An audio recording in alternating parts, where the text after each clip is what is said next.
with Wes Barlow. How you doing, man? What's up, man? I'm great. Great. It's been a good day. Things are starting to cool off here in Colorado. Hadn't seen any snow yet, but it's finally just about hoodie weather.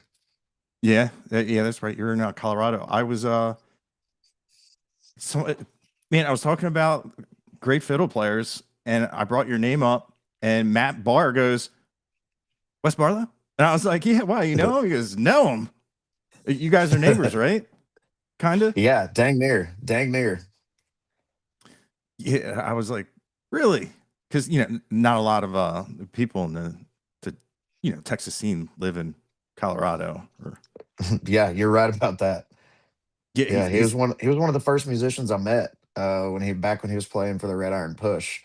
And then now him and Dora Joe doing their own records and I get to go play fiddle with them and it's always been a lot of fun working with him. He's a good dude.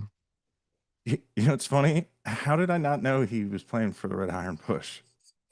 I did. I Yeah, I didn't. mean, I didn't. I talked to him like yeah. 2 hours. I don't. Yeah, I mean, he doesn't anymore. He did when I met Oh, him, and then him and Brandon, the other writer, went their separate ways creatively on their own projects. maybe I did know that he knew Brandon Howard. I don't know. That's it. Meeting so many Small world. people. Yeah, and the spider web of just how everybody with you be all the way over here, but there's ways to bounce around, and that's like a Dolly Shine when people are like, oh, Jared Flucci wrote that. And I'm like, really? And they're like, well, he was in the band. I'm like, what? I was like, what band wasn't he in? Yeah, that's the real question, and probably the shorter answer of what bands he wasn't in. He's played for a lot of folks. Yeah, so have you.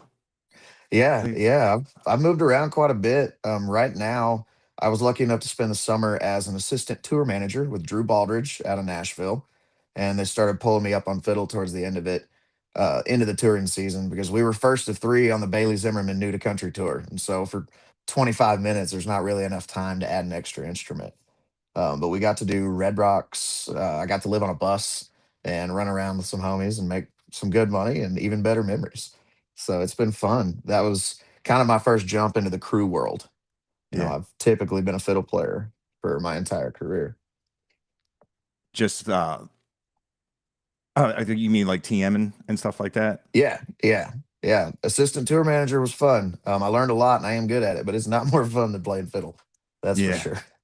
yeah. It's different. It's funny is it I have like a 9 to 5, but it was when people would just ask me like, hey, do you want to TM this guy? And I'm like, why me? They're like, oh, we heard you're pretty good at making money on the road. I'm like, yeah, because I get hungry. Like Yeah, you have to hustle because yeah, it'd be like, why are we stopping at the Guitar Center? I'm like, to get a $90 guitar, and you're gonna write the first verse lyrics on this. You're gonna do the chorus, and you're gonna sign it, and we're gonna raffle it off. heck yeah, And that's I granted when you're opening up for Billy Zimmerman, you're not doing stuff like that. Doing man. you're walking It around was with a bucket, like, selling for raffle sure. tickets. For But sure. Reckless. I think it was Reckless Kelly. It was either Reckless or Mickey and the Motor Cars. They called it Guitar Safari. And whenever they'd get to a venue, um, and they got done with sound check, if there was a pawn shop within walking distance, they'd walk over and buy the cheapest guitar on the wall and then sign it and sell it for 400 bucks. Don't have to yeah, carry it around. Don't have to protect it in the trailer and just making money. I had a hustle for a bit when I was playing with the Irish rock band, buying and flipping fiddles on the road, mostly Facebook Marketplace and Craigslist. I'd find my ear loves the mid to late 1800s German instruments. And so I've looked at a lot of them, I've played a lot of them, and I'd buy one for 200 bucks, 300 bucks, come back home, put two or 300 into it, set up and strings, and then flip it for 1800 or 2 grand. And the fifth or sixth one I brought to my luthier, he was like, man, what are you doing with all of these fiddles? Like, you're not playing all of them, are you? I said, no, sir, I'm selling them. And he goes, I'll make you a deal.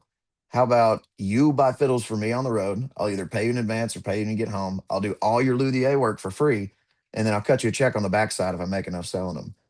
So for 5 years, I didn't have to pay for any luthier work and got a couple checks from him too. So, and like you nice. said, hustling, you got to stay on top of it. Yeah. What's the most expensive fiddle you've ever played? The most expensive one I've ever played. I played a $20,000 violin, they called That's it, 2 months ago, and I didn't like the way it played or sounded at that's all. crazy. The older instruments just they sing differently, they feel different in my hands, and they vibrate differently. Especially all of my old fiddles are players quality, they're not collectors quality. So they've had their fair share of repairs and dings, and I've played the perfect ones that are that old, and they don't sing the same. Yeah. I love imperfect people. Those are some of my favorite, and fiddles are much the same with all the personality. Yeah, dude, it just reminds me of that video of where the guy was playing, I believe it was the subway, and he was playing a Stradivarius. We were just walking right by him. Just Yeah. had no idea of, Augusta, what was his last name? I know what you're talking about. He was a first chair fiddler in the New York Symphony. Well, I yeah, guess he prefers first chair violinist, but fiddle, violin, it's all the same to me. It depends on the song. Fiddle's got, you say it with more style. Um, you have a lot more choices of like how to play notes because it's not all written out. yeah, And how you say it and the attitude of which you play is the difference for me between violin and fiddle. yeah. It's funny how it's like online battle between people or the difference and all the slogans, all the sayings. I Yeah, there's a lot of them. yeah, a violinist and a fiddle player don't have shoes on. I saw that one comment you made a video. It Yeah, kick- yeah, that one. My favorite one is a violin has strings and a fiddle got strings.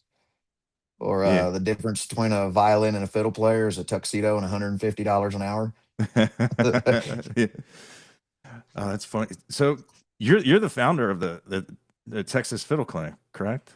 Yes, sir. Yes, sir. That was a idea that I had probably for about a decade before we tried the first one. I came from the classical world. I started off in fourth grade in orchestra.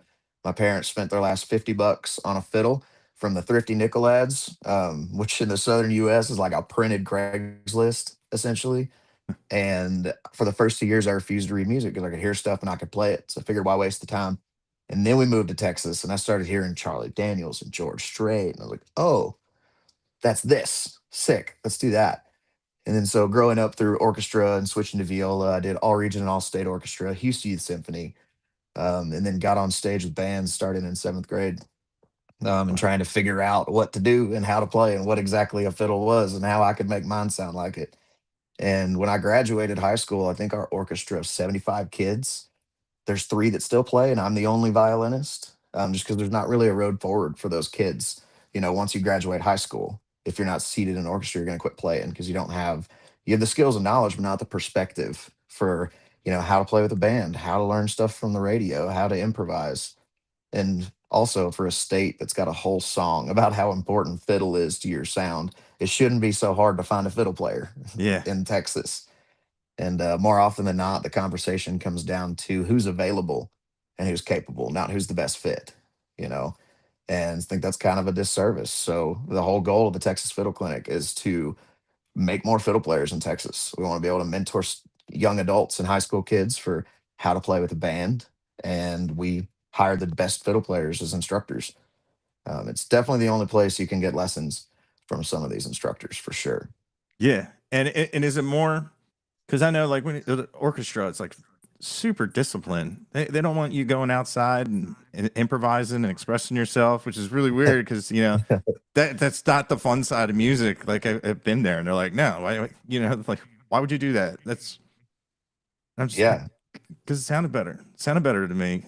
I get Yeah. staying within the song, but is that like a focus of the clinic too of We finding we yeah, we finding your sound with fiddle, we kinda end up touching on at the end of it, because for me, how you find your sound as a fiddle player is, like, how you break the rules. Play notes that aren't in the scale. When Brady Black slides in and back out of that C sharp as the 2nd note of the intro to In My Arms Instead, he always slides his finger into tension, and that's how you know it's Brady. I mean, everyone kind of when you figure out what the rules are and how you can break them, then that's where all the cool stuff happens, and that's how you can start defining your sound as a fiddle player. Because most of the orchestra kids are uncomfortable with how to improvise. you Yeah. know, because they're so used to reading sheet music. But lately, we've kind of opened up the access a little bit more because we want some young adults in there too. College age people. If whoever's willing to learn, we're trying to mentor people for how to play with bands, and it's really been fulfilling to have so many great fiddle players that I get to call, work acquaintances, but also their friends, and they absolutely love teaching. Actually, we found out today that Bennett Brown from Shane Smith is coming back. He wasn't Nice. able to teach last year, but he's teaching this year. We got Jody from the Cody Johnson Band, Nick Worley from Jason Boland, Hayden Vitera from Asleep at the Wheel, Damian Green from Aaron Watson, Jake Simpson from Lucas Nelson and Promise of the Real, Brian Duckworth from Robert O'Keen, and then myself as well. So it's a pretty stacked lineup this year. Nice. And I feel cool because I knew mostly all those names. Yeah, absolutely. Because the fiddle is, man, I I loved classical music. My mom used to put it on all the time. And she would tell us stories. She'd make up stories while we'd be driving. And like I don't think I ever heard like I loved like strings, but man, like when you hear like I guess Charlie Daniels like Devil Went Down to Georgia. I'd heard that song before. My dad was a fan of Charlie Daniels, and I heard that, and I like that. That was like the only guy I knew. And then when I started, because I just did not like the country music I heard, and then Yeah. you hear it, and then I think what really put it like through the stratosphere for me was watching Bennett destroy that thing. Like it's this little neck, and it is this dude making so much sound, and it was incredible. The first time I saw those guys, he's in like his car. I don't know if they're Carhartts or and it's just like watching a dude get down on it, and it blows my mind because like the fretboard's so small and it's so emotive at the same time. But when you get someone that just like burn the barn down, it's incredible of just how, man, and they're so clean. Because like when I got one, I'm like, how do you, a guitar, it's a little easier. You move your palm across, but this is like, I was You just said like, you man. have one? Oh, I bought it. I I I tuned it, and man, that string came and smacked me in the mouth, and I was like, "You're dead to me." Yeah, yeah. Yeah. I bought it was like a $400. Check it right next to me. Kimura. Okay. I don't Nice. know. I don't know what four by four, 3/4. I had no idea what that was. I just bought the one in the middle, Yeah. and it. I knew about Rising, like because that's in Hey, the song. that's important for sure. Yeah, There's and I'm like, nothing comfortable about learning to play fiddle. I've had yeah, so many friends from that like play guitar or keys. They're like, "Hey man, I'm gonna buy a fiddle. I want to learn to play it." Like sick. Be prepared to suck for a bit. Like yeah, it's gonna sound like cats fighting and then whales talking, and then eventually yeah, you'll start getting some noises.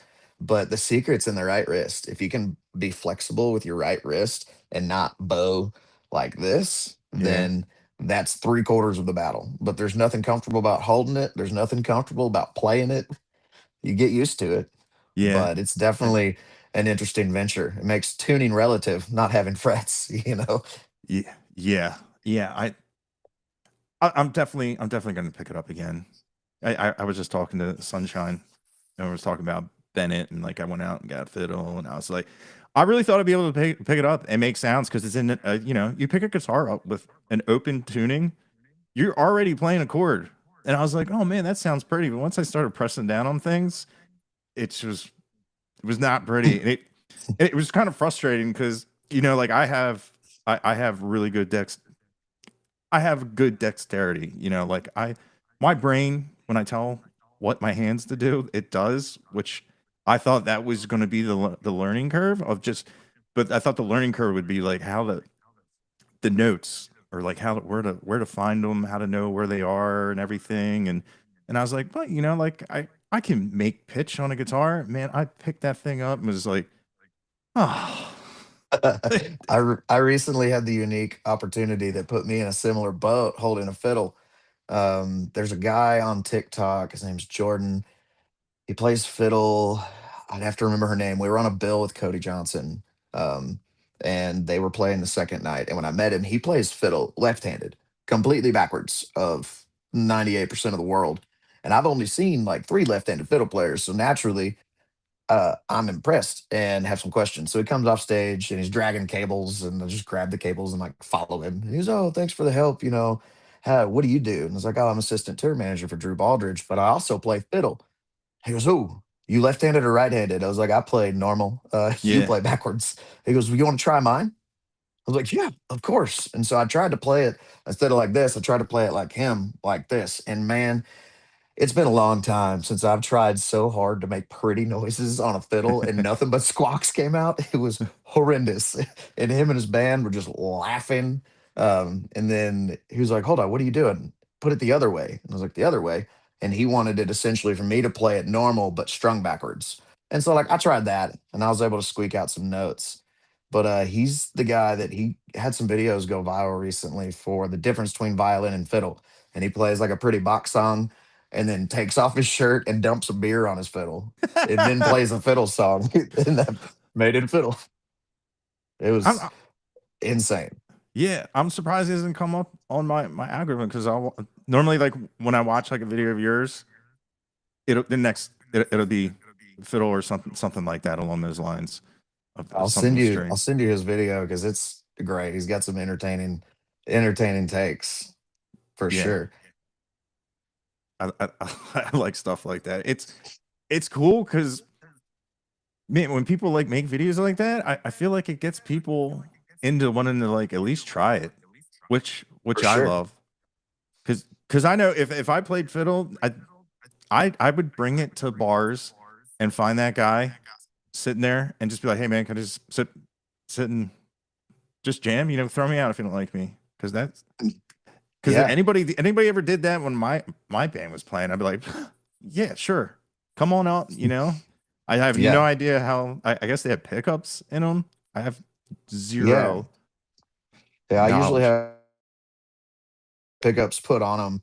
But if you buy like a Barkus Berry, there's a couple brands that have pickups built into the fiddle that you just plug in. But the fiddles that I enjoy from the late 1800s don't have that. Yeah, So I usually get LR Bags makes a great pickup yeah, I like that that. they put on. It goes on the bridge, and they actually sponsored the fiddle clinic the last 2 years. They donated a para DI and then a pickup as well. So we're going to put it on a fiddle and give away a full fiddle this year Oh, to nice. one of the students. Turtlebox stepped up and gave us 4 scholarships and 4 Ranger speakers. So we were able to give away scholarships to 4 kids, and when they come, they'll get their Bluetooth Turtlebox Ranger speaker. And it's really been cool. We recently also had 2 graduates of the Fiddle Clinic. One of them, Jackson Reedon, got hired by David Lewis, and then Jackson LeBlanc, funny, they're both named Jackson, got hired by Casey Chestnut.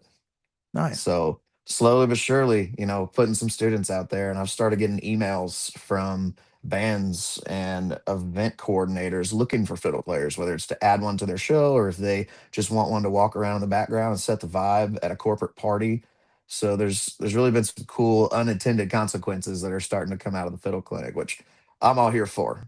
Everything we can do to help teach the subtle art of honky tonk Yeah, is kind of our goal. and that's cool because if people are like, what are your credits? Even if you haven't been in a band or anything, you'd be like, hey, I'm from the Texas Fiddle Clinic, and Yeah. that's got to Yeah. be, that's got to be some kind of some pull. Yeah, for sure. It's slowly doing the thing. This year we're doing our inaugural clinic that's 2 days in Bryan, Texas at the Stella Hotel, December 20th and 21st. And then next year will be the first year we do 2 clinics in a year. Sunday, April 12th, we're doing one at Billy Bob's, Oh wow. and that'll be awesome. And then back to the third week of December, we'll come back to Bryan College Station. It's always got to be the third week of December because there's only one time a year I can steal everyone's fiddle player without really messing with touring schedules. You know, Yeah, in the first 2 weeks of December, the NFR, which would in Vegas, it would take out half my instructors because they all go play out there. yeah, yeah. So I just recently kind of found out about that and how big of a deal it is. yeah, the NFR is a good time for sure. I've got about 3 days of Vegas in me. After that, I'm overstimulated, out of money, and it's time to go home. Yeah. Like, yeah, Vegas is a lot of fun. Yeah. But you've Yeah. never been out there for the NFR? No, no. I just went to Vegas. I was pretty much by myself because the girl I was with was at a conference, and it was just me walking around, just getting into Heck trouble. yeah. Heck yeah. That's all there is to do in Vegas is Yeah, get I in was. trouble. Oh man, yeah, I was ready to go home. I was ready to go home after what I mean. Yeah, it was just funny. I was like, you do the big dinner. It's like, oh my god, like Yeah. I thought the rest. If you like food, that place is incredible with all the restaurants and how the close proximity. Oh And yeah. gambling was because I actually kind of did really good gambling, so I funded mostly the whole trip. But yeah, Mhm. I paid more for the bag. She handed me the bag. It was 98 pounds. I was like, they're not going to let you fly. Like, I'm just disabled. I'm like, yeah, because your bag weighs 98 pounds. It's How just long were stuff y'all like in that. Vegas to need a 98-pound bag? Dude, not long. That's like, I can, I can live out of a backpack. For That's how sure. I travel. It's funny when Steve picked me up, he goes, I forgot you travel like this. And I was like, yep, one bag. I said, Hey, don't if fit it in one fits, it bag. ships. Yeah.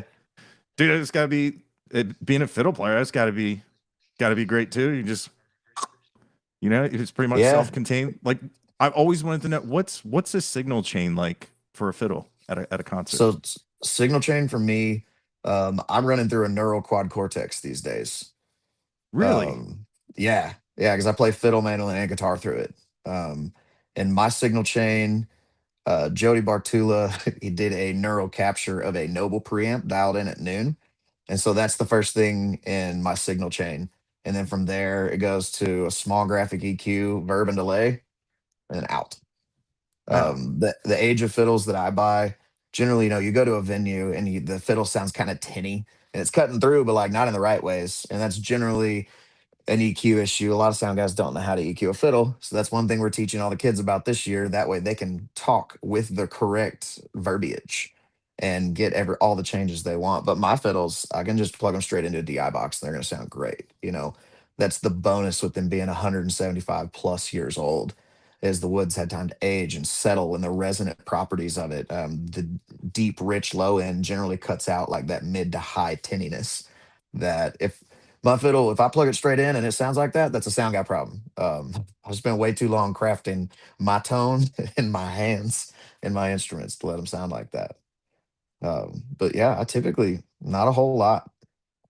Yeah. I would have I would never would have guessed that a quad cortex would be involved in a signal chain. But I mean it makes sense if there's are if if people are able to catch and capture preamps like that and adding effects like that, and like especially Yeah. because you can go stereo with those things. Oh, Oh yeah. And I've got that's a wah. I've got the Mission Engineering pedal for volume that I use as a wah pedal. yeah. For like the more rocky songs or rock shows, it always makes everyone at the venue stop what they're doing. They're like, "What is that? Where did that sound come from?" Oh, dude, It, 100%. Like I was just watching Kin Fo, and I had never heard a film with the wah. And I was just like, dude, this is yeah, pretty cool. yeah. 'Cause- The Rico's an insane fiddle player, but he grew up like touring. I don't know how much you know about him, but he grew up touring in the classical world with orchestras, like toured the world, oh wow, I and then no crossed idea. over into fiddle. Yeah, he's not an instructor just yet, but he's on the list of people Yeah, we want to include. The list of instructors. There's so many talented fiddle players in Texas, and so our goal is to eventually, we want to do one clinic a quarter in different cities. So we did Fort Worth next year, and the next town we add is probably going to be Austin. And it'd be cool to teach at a Green Hall, But I'm excited to be able to start introducing some more fiddle players into it, and like get all of us kind of teaching. It's yeah, how we all learned. Is yeah, people spent time with us. Jody Bartula was the first fiddle player that I met that really took me under his arm. I joined my first band freshman year of college, 2012. and I played for Jose Salazar in the Broke 60 band. He now goes by Doc West. But he gave me Jody's number. It was like, hey, drive to college. I was in Huntsville. He goes, go to College Station, meet this guy. He'll show you everything you need to know. So I drove in the pouring rain in Huntsville and met Jody.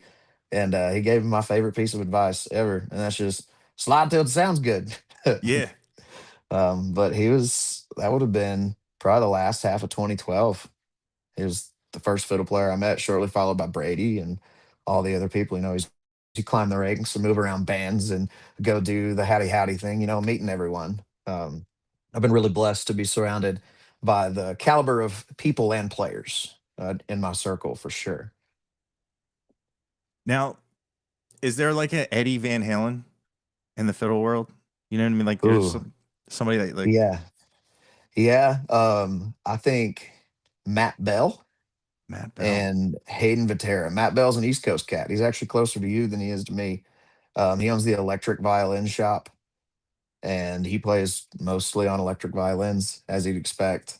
And then Hayden Vitera, he's on our teaching staff this year. He goes and teaches with Mark Woods. Mark Woods is the founder of one of the original founders of the Trans Siberian Orchestra, and Oh. he invented the Viper fiddle, the ones that look like the Flying V guitars that have Oh yeah, frets and they're yeah. like 7 strings.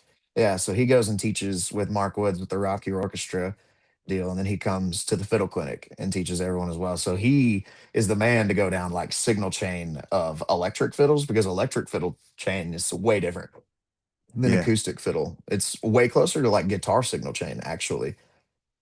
Yeah. Because if you're his band's called Mariachi Rock Revolution, and they do mariachi songs, but double kick pedal, distortion, electric violins, and so he's Nice. got some pretty wild effects. At the end of his lesson every year, when he asks for questions, I always raise my hands like, "Can you play the Viper? Like, do the trick, do the roar. Like, come on, show us some effects, blow the kids' minds." Because everyone else teaches with regular fiddles, but those would be my Eddie Van Halens of the fiddle world for sure.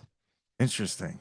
Yeah, Yeah. I saw one of them because somebody asked me like, why don't you just get one of those the ones that are like more like guitar? And I'm like, I mean, I kind of feel like that's like cheating. It's like I could have bought a 6 string banjo that was like a guitar. And I'm like, but I'm not playing Yeah. banjo. I'm playing like a hybrid of it. I was like, I want to get traditional before I get, you know what I mean? Because someone ever Yeah. handed me a traditional fiddle, I'd be like, oh, you know what? It's getting late. Yeah. Like, I wouldn't be able to do it because it'd be totally different. And you know, yeah, I want to bring it, be able to like be like, hey, check this out. Yeah. The Yeah. people I know that play. I did spend 5 years leading up to COVID with an Irish rock band, very much like Flogging Molly, Dropkick Murphys vibe. And my signal chain was still the same then. I didn't have the wah pedal. That would have been a really cool time to have it. It's the gig that made me grow out my hair. I auditioned for them at a nudist colony outside of Brenham, Texas. And this sounds like a bit, but it's 100% true. You didn't have to play nude. None of our band did. But there was also a lot more chainmail than I was expecting for a nudist colony. And like, I don't know if they make it, but it wasn't sexy chainmail. It was like armor chainmail, which also sounds really pinchy uh, to be wearing at a nudist colony. But I got the job with them and ended up spending 5 years through COVID. Got to travel a lot of the continental United States. Got to go to Ireland for Halloween, which was amazing for 10 days. And we even had a lot of the people that follow that kind of music are Rennies and, work at Renaissance fairs, cool, eclectic people. And there's a band of pirates that followed us around called the Drunken Monkey Privateers. And if you wanted to host a birthday party for pirate, just a pirate theme one, because you love them, you can call them and you can hire them, and they will show up at your house with talking parrots in garb, hidden rum, like everything. So it's always fun when I go back to Houston and play with a band, because I made some really good friends out of that crew of the Drunken Monkey Privateers. So we'll be playing at a country bar, then 5 pirates walk in, and everyone's like, "Who is that?" It's like, it's my friends. Come on, let's go meet them. They're fun. They're cool. I promise. That was probably the most interesting band that Yeah. I played for. Yeah, they're out of Houston. They're called Blaggards, Blaggards. Um, that was some of the most fun I've had. A lot of the most good chunk of the road I've seen was with them. That was the longest I've been with a band. But then COVID came around and kind of messed everything up Yeah. musically. So I was blessed enough to be presented with the opportunity to work at HEB um, and graduate college. If it weren't for COVID, I wouldn't have been able to graduate college. So it was a good time. I made use of the time, Yeah. you know. That's Yeah. good. Now, is there any place in the world where fiddle's so revered you're like you're the star? Is there any place where that stands Man, out? um, I took my wife. Oh, she was my girlfriend back then, but I took her to Grenada for her birthday, like down by Venezuela. And I had an audition for Flatland Cavalry when I got back because Laura Huell had just quit. And so I took my fiddle to the island because I had to practice. Like, I'm sorry, hon, it's your birthday vacation, but I'm gonna have to spend a little bit of time each day playing fiddle. Yeah. And they'd never seen a fiddle before. I would sit out by the pool at the place we were playing and just like play along with these songs. And it was all like the hey neighbor peeking over the fence. They had no idea what to think of it. It was pretty rad. Yeah, that's pretty cool, especially if they hadn't seen it before. And Yeah. that also reminds me when I seen on like your bio, you play with Dolly Shine, and it turns out there's two Wes fiddle players. There is. I still get messages intended for Wes Hall on Instagram. So I was Most of gonna them are ask. like videos of him playing. There was one wedding request. They wanted him to play the wedding. And I told them, like, I'm not the Wes you're looking for. I'll forward the message, but I do play weddings. And they didn't message me back. But I'm going to start reposting those to my story as Yeah. if it's me as people send them because they see fiddling around as the handle with Wes and they just leave it at that. There's like Wes Hall. I think it's West Hall with a number is his handle, but it's yeah that's caused a lot of confusion over the years because he was the original Dolly Shine fiddle player as well. Um, he got the job with Flatland and moved on, and actually taking the Dolly Shine gig is kind of what caused the rift that got me let go from the Irish band Uh, because we had like 2 weekends that were one offs, and I'd turned them down when Jared Flushy came to me the first year. It was some one-offs, and I couldn't do that to my band. So it hurt, but I said no to playing for Dollar Shine. And I told myself, I was like, if he ever comes back to me, I'm gonna say yes, no matter what it is. And so the next year he came back and hit me up again. He's like, man, here's the dates, and it was Billy Bob's and Lukenbach, and I'd never played either of them. And so, like, absolutely, sounds great. And I made a couple calls around the fiddle community, the people that played with the Irish band, and got those dates covered. But that was not the decision to be able to keep playing with that band to take the Dolly Shine deal. But I absolutely love Dolly Shine. That's probably my favorite band I've played with fiddle wise. All the parts of the West Hall Road are really fun. More of like the Texas contest fiddly, a lot of eighth note runs that are a pain in the butt to learn because you slow it down to a certain amount where you can start to hear the individual notes and pick them out, and then it gets all wonky. So yeah, Dollar Shine's been great. When I moved from Texas to Colorado, they were the only band that I played with that was like, we'll fly you back. No worries. As long as it's in the budget, we'll take care of you. You're a part of the family. We'll we'll do it. And so I've been able to play every Dolly Shine show since I moved up here to Colorado, which has been fantastic. I hope we get some more on the calendar here soon. I know Zach McGinn's doing like his songwriter band. And so usually those shows, we do like half Dolly Shine songs and half his music.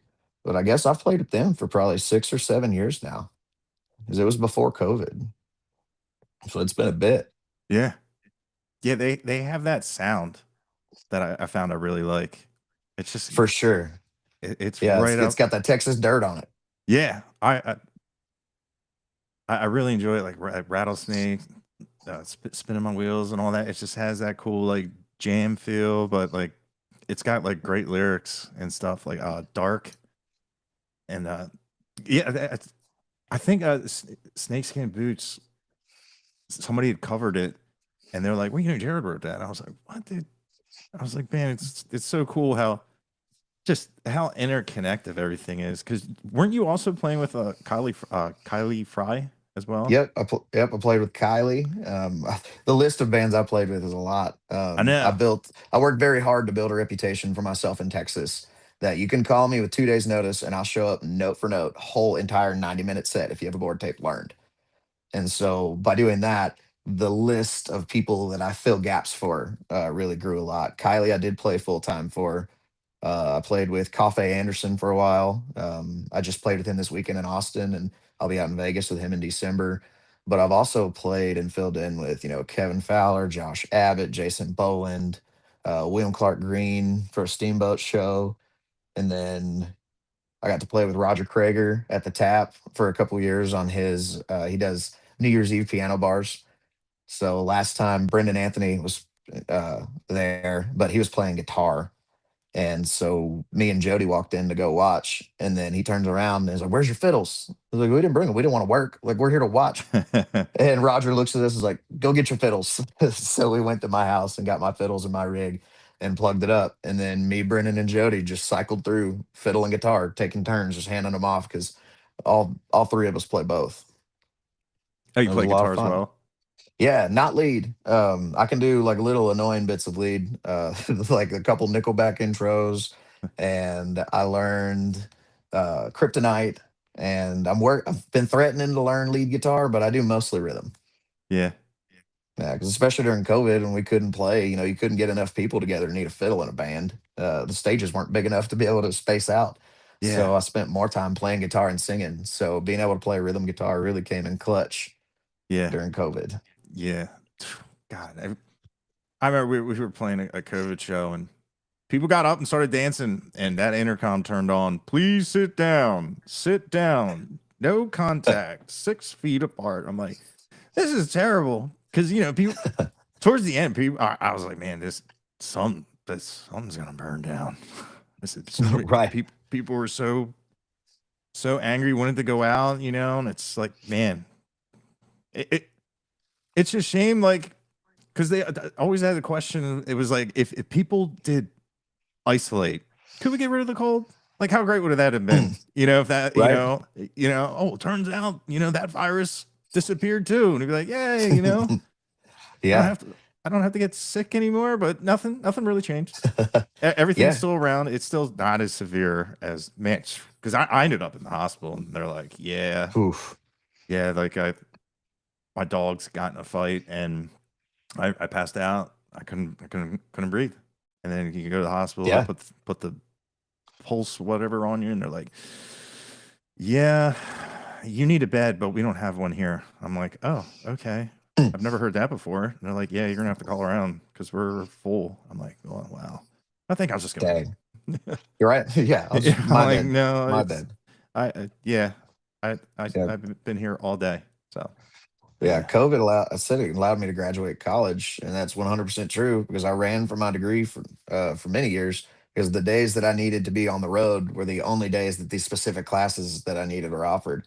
So leading up to COVID, I spent 3 years taking 2 classes a semester at various community colleges to fix my GPA that I let dive bomb when I started playing music. And A&M told me no the first 2 times, and then the third time they let me in. I was able to graduate because it made the university expand their definition of distance education. So I could go to class every day, or I got to sit at home and do it. Or when the road opened back up, I could be in the back lounge of a bus attending class. And all of my teachers were really cool. I mean, in school, I was also a better student at 28 than I was at 19, for yeah. sure. Way more on top of everything. But I think the funniest thing that came out of, going to school during COVID was I remember I was sitting at my dining room table, logged into a class, and this teacher made this big announcement the first day that, like, we're doing classes. If you interrupt class, your phone goes off, your laptop rings, whatever. I'm going to stop class and we'll talk about it whenever you come back. And I was like, oh, okay, that's fine. I just got a MacBook. I didn't know that when you call my iPhone, my MacBook would ring too. So I got a phone call from a 512 number that turned out to be Kevin Fowler. So I'm glad I answered it and offered me an audition, and that was great. But when I ended the call, I got back on my laptop and class had stopped, and the teacher was waiting. She was like, "Okay, Mr. Barlow, you interrupted my class. What was so important?" Yada yada yada. I told her, like, I'd really like to visit with you during office hours, or maybe I can stay on longer after class. I've already interrupted enough. Can we please just continue? I'm really sorry. And she goes, no, I've already stopped class. What was it? What was so important? I was like, well, Kevin Fowler called me and offered me an audition to come play with him at the Poteet Strawberry Festival this Friday. And then there was just like dead silent. Could have heard a pin drop. She goes, "Congratulations. We should have talked about this later." And then just went went back to teaching class. That's funny. Yeah, Yeah. I probably should have went back to school, but yeah. Yeah, it's just funny. I was like, "What's this number?" It's like 0.66. And they're like, "It's your GPA, you moron." Like, I'm like, "Oh, you got to show up." Yeah, I'm not a big fan of showing up. Can't I just take the test? Because Right. I was like, I'm paying you money. I don't want to learn math. I don't want to learn math. And they're like, "Well, you have to learn math." I'm like, "No, I took algebra one senior year. My mind doesn't work in numbers." That's enough I, math. Teach me how to balance a checkbook. Like dude, let's do exactly. some math that counts. I did 3 years of accounting because Heck yeah. I can do that all day. But no, he asked me when numbers when letters get involved with the numbers. No, no. You're not gonna walk around with a calculator in your Oh, pocket your whole life. yeah, Ha! Joke's on you. That yeah. did not Jokes age on you. well. And like I work in the office that runs trains. They never ask when are they going to pass. It's just I look up and go now. There's no Yeah. calculation. Nobody Yeah. cares. It's even whatever that guy's doing. Sometimes they have like a dead man switch. If they don't tap it, the train will stop. But well, I don't. Well, I shouldn't say. You just get a stick and just. Wedge it. Yeah. What's that for? I don't know. But yeah, man. Now, like being a fiddle player is do people yell like how people yell at bands Freebird? Do they yell "The Devil Went Down to Georgia" to you? Is that Absolutely. Absolutely. But that's $100 song is there you always what go? I tell everyone. The only band I've ever played with that actually could play it was the Irish Rock Band. Everyone else knows too many chords. But for them, unfortunately, they wouldn't listen to me about being $100 song. It was just in the set. So I got to play a lot, which is fun.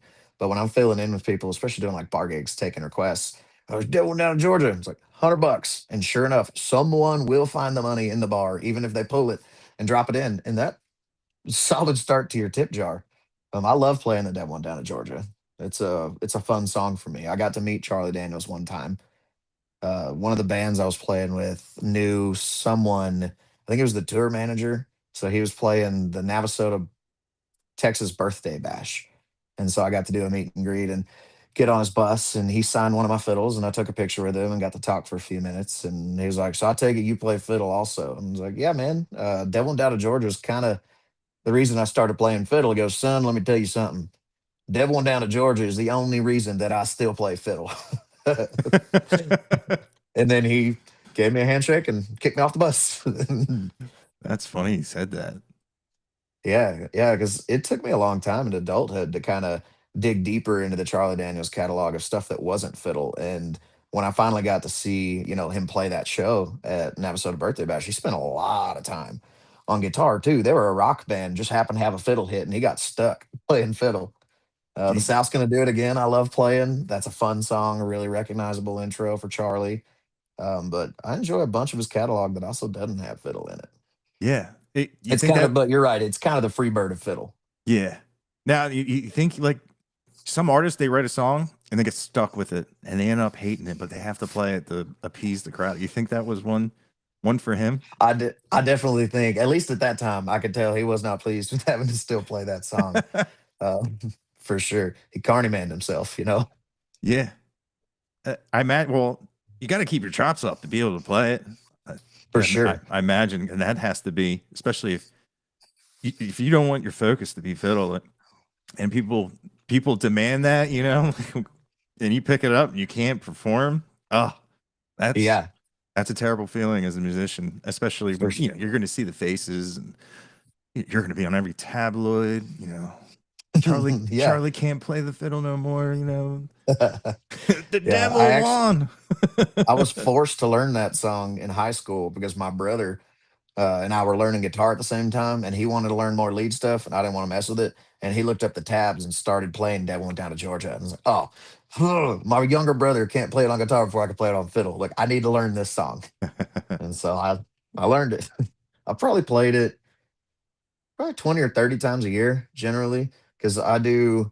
I play acoustic guitar and sing, like we were talking about, and I've got a tour coming up leading to the Texas Fiddle Clinic, and I call it the "I'll Be Home for Christmas" tour. It's got Santa playing a fiddle. I do it every year, and I'll spend the first hour playing guitar, and then I'll pick up my fiddle, and I've got like a 15-minute just fiddle set that I do. And I go through like jingles and songs from commercials, play a little bit of classical music because I miss it and that's where I come from. And then I play as many fiddle songs as people recognize through George Strait and Charlie Daniels and Garth Brooks, all the big hits. And then I end it by playing and singing Long Hot Summer Day. And it's always a hit. I learned pretty quickly when I started playing guitar and singing that if I didn't bring my fiddle to the show, I can't talk about being a fiddle player because they always ask, "Where's your fiddle at?" And get mad when I don't have it. But when I play fiddle, if I say I play guitar, then they're like, "Oh, where's your guitar at, brother?" They always, I learned pretty quickly I can't go anywhere without the fiddle. Like you said, Yeah. walk into a bar. I don't really do that so much in Colorado. But if I'm going to a show like, in Texas, I usually have my fiddle with me and it never stays in the car. That's a great way to get it stolen or broken or any plethora of things that can happen, you Yeah. know.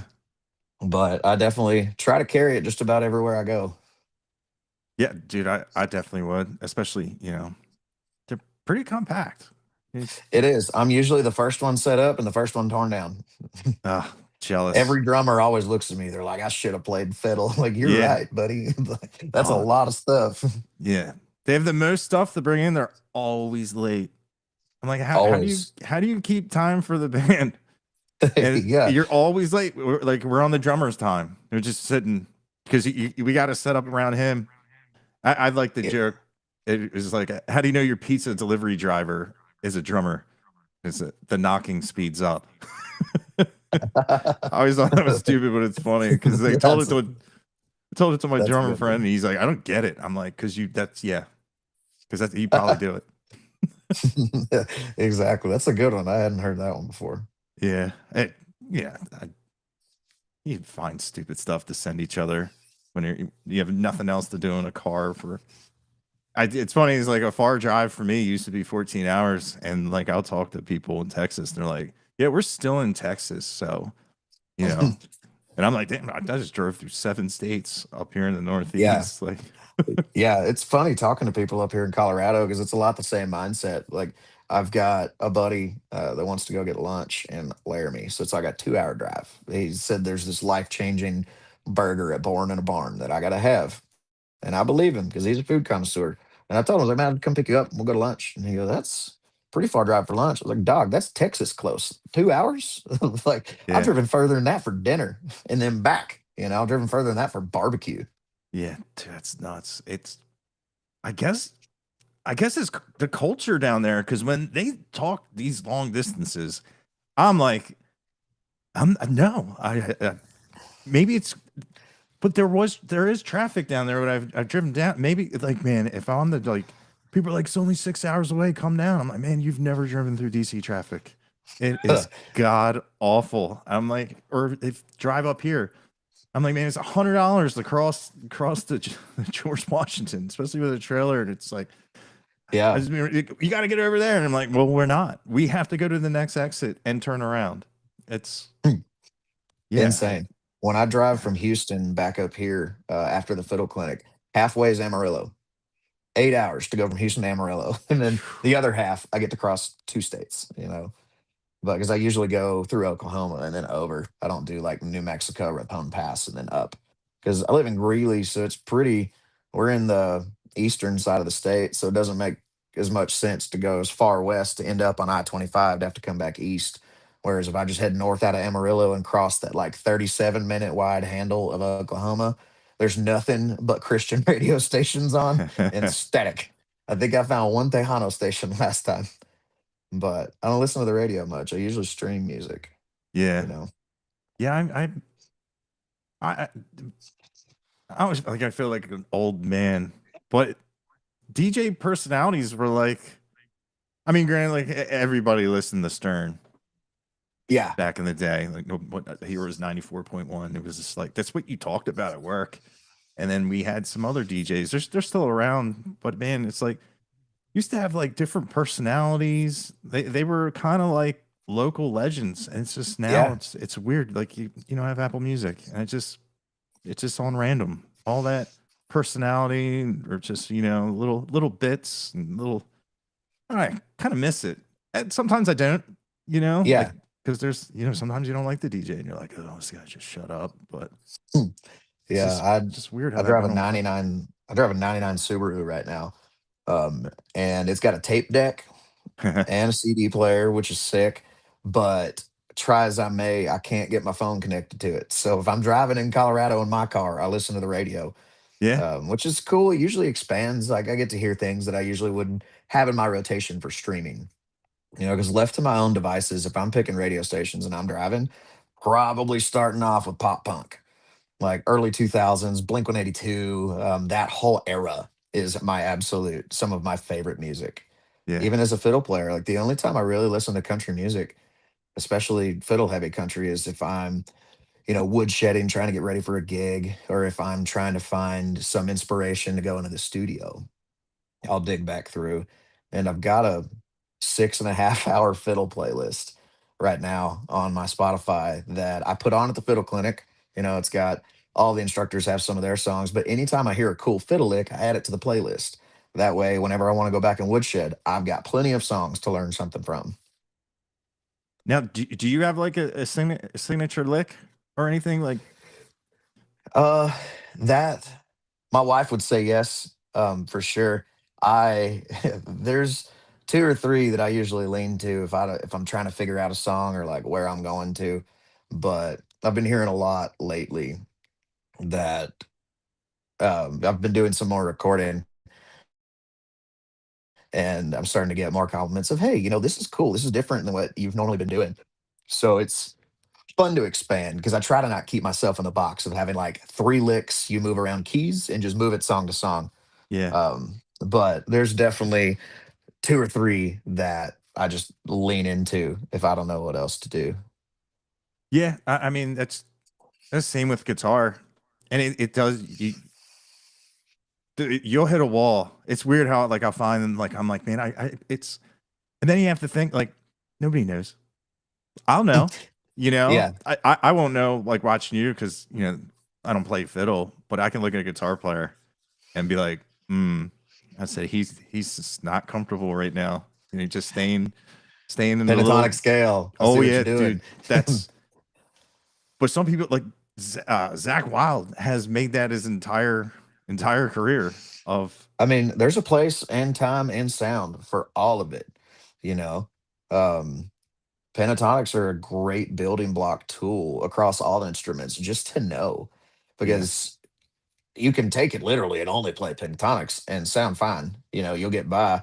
Most of the people won't know what you're doing, but the people that do play will be like, "Oh, okay, pentatonic scales, I get it." oh yeah, But if you can take that and think outside the box and kind of apply it your own direction, then that's getting right back into finding your own sound. How are you gonna make sure the listeners know by your first four notes that it's you playing? yeah.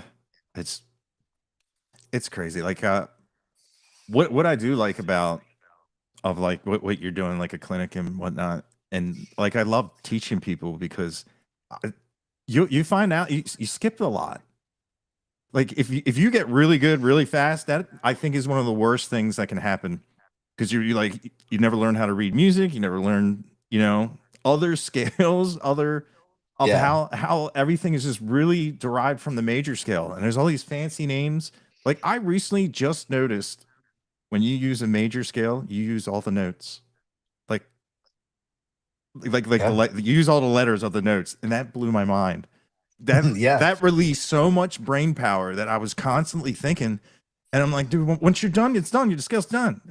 You used them all, and I was like, man, and that's for everything. I just remember reading the book. I'm like, man, I never yeah, ever realized that. And then there's like they have the cheats and everything for like learning the circle of fifths, and it's just here, there, and there, and yeah. music's weird when you can tell somebody it's in the key of this, but it's also in the key of this. It's the same. Right, the The, relative minor, or yeah, yeah, those are always fun. We always teach about that at the fiddle clinic in one way or another. It always ends up.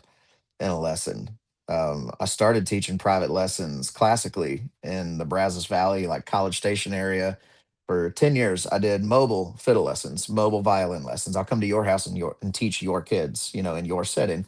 A good part of that was because I lived with musicians, so my house was rarely ever a place for kids. But also, it allowed me to charge a little more because I could drive to your house and teach your student. And I could always tell what parents looked me up before they called me. Because I'd show up at the front door by the expression on their face, big beard, long hair, tattoos. You're not expecting me to be able to teach your kid how to play Bach and Beethoven, but it all it always worked out. Start talking to the parent, setting up. They're like, oh, what do you do? This and that. Oh, well, I tour and play fiddle. They're like, what? I'm like, yeah, I'm a classically trained violinist, 22 years, all region orchestra, all state orchestra, Houston Youth Symphony, all of the classical things. But I always had a lot better luck teaching these kids if I could find something they were passionate about and find a way to connect that to the lesson, whether it was ear training or Juice World, the rapper has a lot of strings through all of his songs. And so I had to deal with all of my students. So I was like, hey, if we'll start off the first 10 minutes of every lesson with reviewing whatever you're going over on in school this week. And if you spend your own time practicing that, then we can literally learn whatever you want because that's going to be your grade from your class and for your parents to know that like you're actually learning.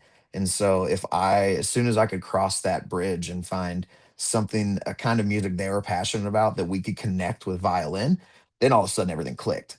The kids wanted to practice. The parents didn't have to beg them, and Yeah. they were getting better every week instead of kind of teaching the same lesson 2 or 3 weeks in a row. Gets tiring for everyone involved in the situation, but it also means the kids not practicing. Yeah. And so finding, teaching, I love it too. As much as I hated being taught and going to school for most of my adult life, um, I found a passion for helping educate others. I had a lot of people really put their time into me and wrap their arms around me, knowing as a violinist, how am I going to play fiddle? And try to get out of that box. And so it's really been cool to watch all of my other homies kind of find the same thing where you end up teaching yourself a lot more than you think as you're Yeah. trying to teach others. And it's just like going over the basics you hadn't thought about before and you end up saying something and seeing it in a new light. And then all of a sudden things start clicking. 100%. Because people are like, "Ah, you're too good. You wouldn't want to teach me." I'm like, "You're the kind of person I want to teach because I'll go, oh my god, I totally forgot about that," or you realize something, and it also it does for me like sparks more interest and then like going down that. And when somebody asks, "Well, why is that?" and you're like, "I don't know," and then like boom, then you go look and you find some more, and it's nice to go back and and go to. I always say it's good to go back to the basics, and it's cool that that's how you teach your students. Because my first guitar lesson, the guy ended it. He just ended it and gave me back my money and said, "You're never gonna learn how to play guitar." I was like, I like I've always wanted to ask my dad, like, was that his idea? Because he wanted me to be a baseball player. He thought I was just like some great baseball player, which I had. He'd be like, "Let's go outside and have pitching practice." And I go, "Okay." And I throw it through the window. I'm like, "Yeah, I'm gonna go play my guitar." I remember I had an orchestra director one time that, like, when I started figuring out fiddle, we moved to Texas in fourth grade, and there was a kid in fifth grade named Matt Jones that his dad was the teacher at a local high school and had a fiddle club that, like, they went to Amsterdam every summer and played fiddle festivals, and a couple of them played Vipers. That was the first time I'd ever seen Nice. one. And so I switched from violin to viola because there weren't enough violas in the orchestra. And so I'm learning to read alto clef and treble clef at the same time because music's finally hard enough. I got to start learning how to read music on violin too. And Mike pulled me aside and gave me a big binder one day. Actually, it's not nearby. But it was a binder full of fiddle music for his fiddle club. And he was like, as soon as you can play this binder front to back, you can join my fiddle club. And so I ground real hard for like a month and learned all of them and got to do that was kind of like my first exposure into fiddle. And my orchestra director burned me an Allison Krauss and Union Station, my greatest hits record. But I had one time that when I started playing fiddle, I noticed that Charles Daniels never cleans off his fiddle. Brady Black don't clean off his fiddle. It's got the white rosin dust on it. I was like, so I'm going to do that. I'm going to leave the rosin dust on it. And my orchestra director was so angry with me. He was like, when are you going to clean that? I was like, I'm not going to clean it. He goes, violins need to be clean. I was like, this is a fiddle. And he goes, fiddle players, he said, it's not a fiddle, it's violin. He said, fiddle players don't know how to take care of their things. That's why they don't clean their instruments. And it stuck with me the rest this far. That was fourth grade. And I talked to him a couple weeks ago and I was like, you remember what you told me? And he goes, nah. So I told him, and he goes, there's no way I'd say that to a fourth grader. He was like, there's no way I'd make that up. I was like, what do you mean? Thank you. Like, it helped me, but I still don't clean my fiddles. I'll probably clean them every 2 years, wipe everything off because the body up where the neck joins, kind of the left hand side, gets kind of grimy from the skin oils moving around. Yeah. So it's really more to get that clean rather than to get the rosin off. To me, the rosin's like a badge of honor. You played enough to have that on there. It looks cool. So I guess that's like the first impression. If you see a new fiddle player you never seen before, that's like one of the first That's things you'll not notice. really. I look. I look at their right hand to watch like their posture because all of my sound, all of my tricks, the thing that makes me different than everyone is in my right wrist. Um, and I teach about that every year at the fiddle clinic, at least touch on it because we do like small breakout group work where we get 4 kids at a time with each of the instructors and rotate them. And I always try to get people to pay attention to their right wrist. But that's usually the first thing I notice, that and like their style. I can usually pick out who's classically trained and who hadn't been, Hmm. which no shade either way, but you get a little bit cleaner notes out of the classically trained people. Generally speaking, I get a lot of studio work for both string parts and fiddle parts. String parts like layered orchestral things, as clean as you need me to play, I can. Or if rub some dirt on it, I can play fiddle too, whichever way you want to go. And Texas fiddle just has a unique sound in and of itself. And that wasn't really something I realized until probably 2 or 3 years ago. I started spending more time in Nashville. I'm like tracking for artists out of Nashville.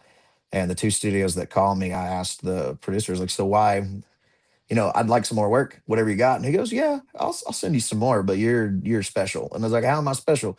He goes, well, you've got that Texas fiddle sound. Like, I know when the songs need it, and you're my guy. And so that really just kind of like made me start listening a little closer to all of it. And Texas fiddle does have its own unique sounds in the way it moves.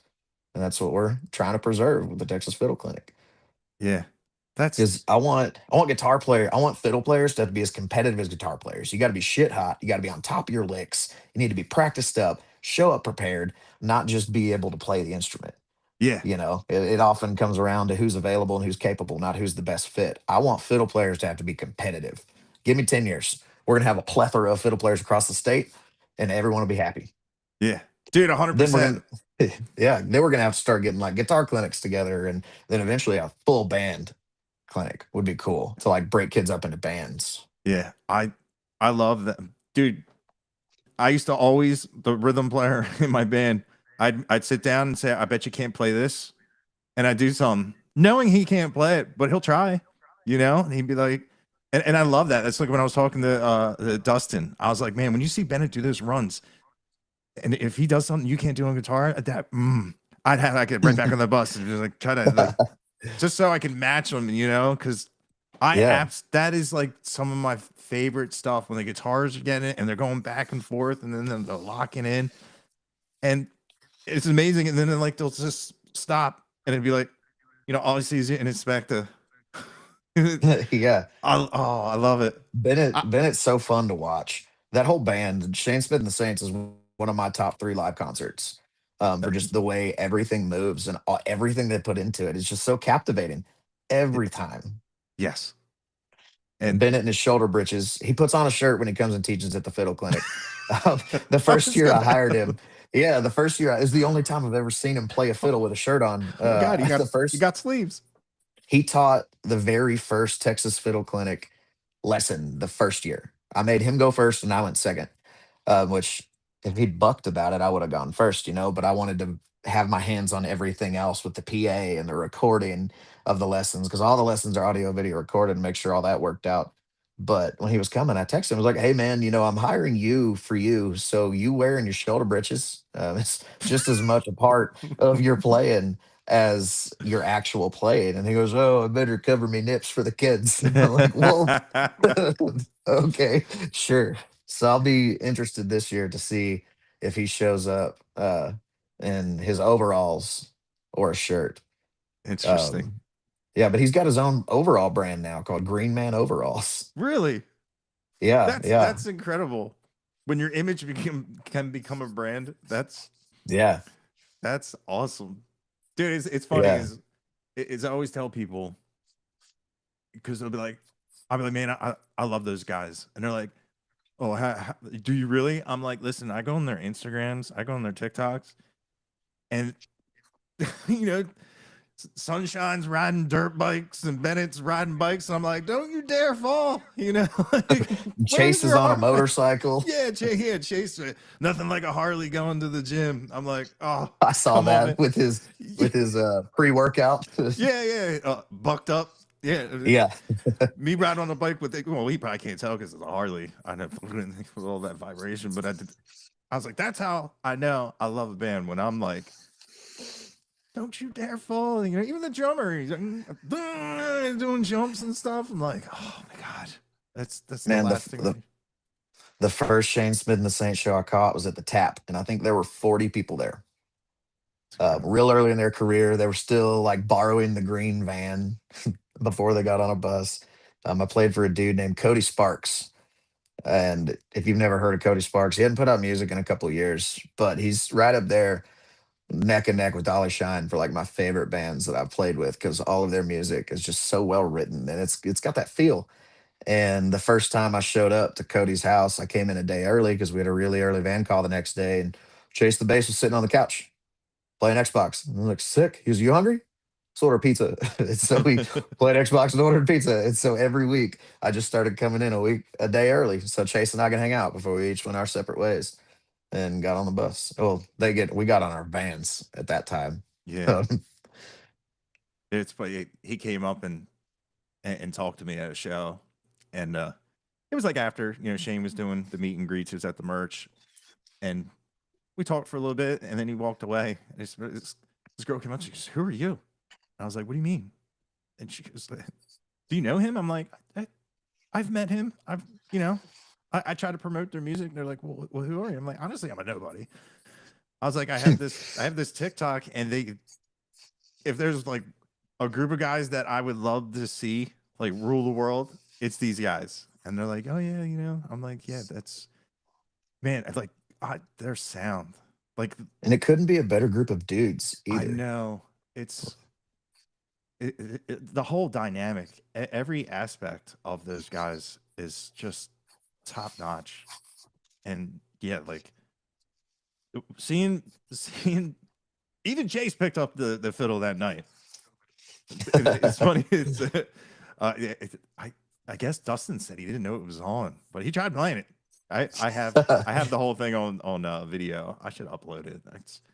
Yeah, I've Yeah. got a video somewhere of Sunshine playing fiddle at like a late night steamboat jam session. I had two fiddles in my case, and he was like, "Can I play the other one?" I was like, "I don't know, can you?" And Can like I you? pulled it out and gave it to him, and he played it, and wasn't it was or was not good, but he played it. It was funny. Yeah, I told him about my fiddle incident where I bought the fiddle and I just you get humbled. Like I really thought I could at least make a pretty sound. And he was like, you know what you need to do? You need to get a mandolin. It's kind of like tuned, kind of like that. And I'm like, dude, there's one instrument. And I know you play mandolin. I don't know what it is. I like stuff like if you're like Ramstein, like Yeah, and that trilling they do, and it's not the same. They just play whatever they want. Oh, and they yeah, stop, and then it drives me. No, I don't know why. I don't have OCD. I don't think I just yeah. like I hear metronome, and it's just I don't. But I hear like the Dirty River Boys, and then West Texas Exiles has a mandolin player that I absolutely love how he plays it, and because it can be a very pretty instrument, but once that like Hawaiian type thing, it's just there's no Hmm. precision to it.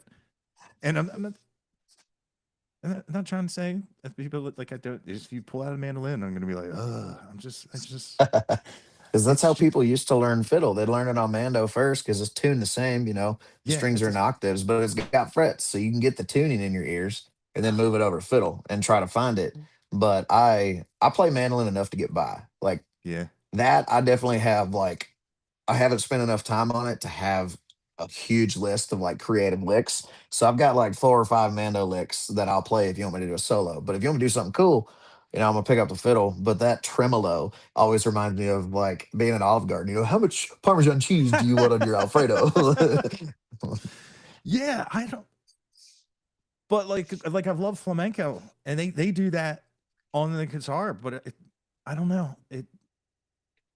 It's just the one instrument. Like when people like I didn't like the steel guitar, pedal steel. I just wasn't a fan. Like I liked classical music, but man, when you see like Texas, the the Texas sound and the guys that are just like Bennett and you and how you play it, Kyle Nix and Brady Black and all those guys, and you're just like, dude, because like I have new Eddie Van Halen's, like I absolutely Yeah, love it because I like I like the shred yeah, and the clear, and I'm starting to learn like country music. You got to be good. You got to be precise. You got to have clarity. You got to have, especially in like the honky tonk and the chicken picking. You need note hmm, separation at a blistering speed, and you guys do it on a level that blows what I could do or anybody on a guitar could do. It's yeah, it's so incredible, but it's so precise and just how like you watch the bow go over and around, and it's just it's mesmerizing to me to watch the just the coordination and it just there's so many notes and it's just it's incredible. They're this big, and yeah. the It's sound pretty wild. it's It's pretty incredible. wild how many different sounds and notes you can make on that with no frets. Yeah, But none of it hundred works percent. without this. Yeah, You gotta have the right hand. The right hand's the trick. The first year of the fiddle clinic, one of the instructors pointed out, they're like, let's talk about your bow hold. I was like, my bow hold? Like what's wrong with my bow hold? Like, what do you mean? It was at the end of my lesson. And usually, everyone holds it with all 4 fingers. And usually I'll get to playing and I'd let these 2 fingers go and just play. And it definitely changes the approach of the bow to the strings, but also the pressure on the strings with how everything moves. And I'd never noticed that that was a habit that I'd built up. I always just like play how I'm comfortable. Because if you're not comfortable, you're not going to be good. yeah, Like you don't need to fight the instrument. And so that was a fun thing that I've tried to concentrate more on in the last couple of years to see like, well, when do I do it? Does it make a difference in my sound? What does it specifically do? And I always just end up going back to the same. Just usually these 3 fingers hold my bow. yeah. And it's crazy how much of a difference the right bow makes, player to player too. Like you can just change the bow you hold, and it will flip your sound 180 degrees That's crazy. depending on like the quality of hair, whether what the bow's made of, whether it's carbon fiber wood, is it Pernambuco wood, what kind of rosin do you use? It's like there's so many moving factors. The goalpost is just always constantly moving. You just find your favorite combination and stick with it. Yeah, like on Sweetwater, just looking at different violins and the bows. I had no idea they could be that expensive. I was just like, oh my god! And just you see guys using them, it's just like just like, just the Yeah. fraying at it. I'd be scared to play them. But I guess when you're at Yeah. like a level like that, it's just I played with viola bows for forever because violas are bigger bodied than violin and the bows are a little longer and heavier. So, trying to keep up with a Marshall half stack on a fiddle, I need all of the tension I can get. The hair blends, the salt and pepper blend, so it's cello and bass hair. So it holds more rosin, it's more coarse, you get more bark and a heavier bow. But the last couple of years I've been using a carbon fiber uh Coda bow. Coda is the brand. It's called the Jewel, and it was like $900 retail. I was and brand ambassador, and they used to have the program, so I got a smoking hot deal on it, and it's changed my playing for sure. I recently bought Well, the fiddle clinic bought two fiddles on a marketplace find. I didn't want to buy the first fiddle. The first fiddle's trash, but I wanted the second one. And the second one, I actually have it right here, is, it's pretty. Two-piece back, flame maple. This was made in the late 1800s. That's Handmade, crazy. I could tell by the shape of the F holes and like the different like double purfling along the outside and just the things I've learned to look at over the years and how they feel. And the fiddle's cool because if it's a copy, it's worth 2 grand. If it's real, it's worth 4 to 5 grand. So I just got strings on it. Haven't had it appraised yet. I'm gonna end up selling it and putting the money back into the fiddle clinic because that was the whole plan. But the thing I didn't expect was there were two bows in that case that one of them's worth about 1 grand, which is I paid 200 bucks for each fiddle. So that's wild. But the second bow in that case was a handmade bow from the late 1800s from Ernest Hopf. And so I took him down to Texas with me last weekend to get him rehaired and leave them. That way I'll just pick them up when I drive down in December. And the luthier was asking me, like, where'd you get these? He's like, oh, it was a marketplace find. Like, I paid 400 bucks. And she's like, both bows are cool. This $1,000 bow is fine, but this other bow, that's probably a $3,000 to $4,000 bow. Like, what kind of hair do you want on this? And I was like, I don't know. I've never had a nice bow like that, and I'm probably gonna sell it. Do you want to buy it? Like, I'll just not pick it up, So I'm getting her to rehair it, and then I'll figure out how to sell it. But when I first bought them, I sent pictures of them to the guy that I buy my fiddles from out in California, and he confirmed what I thought about the violin. And then he was like, "What are you doing with the bows?" I was like, "Oh, uh, I hadn't made it that far. I hadn't even really looked at them." He was like, "Oh, well, if you sell them, I want them." So that instantly gave me the okay. So as it turns out, with all these old like attic finds, like the fiddles usually aren't worth very much at all. But the thing that always gets overlooked is the bows, The bell. which is something I'm learning more about now. Yeah. Every That, every way you can hustle.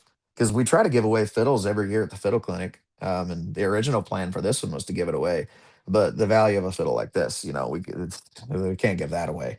We generally get like early 1900s German made instruments, something that's 700 bucks. And then take it to Luthier, have the pickup put on it, have it cleaned, have it set up, and then give that away to an attendant at the fiddle clinic, and we get a special tag put inside it with a Thorn Violin Shop in College Station usually does it for us. So it's got their name on it and the Texas Fiddle Clinic logo. So it's cool to have that out in the world because eventually I'd love for the fiddle clinic to have its own line of fiddles.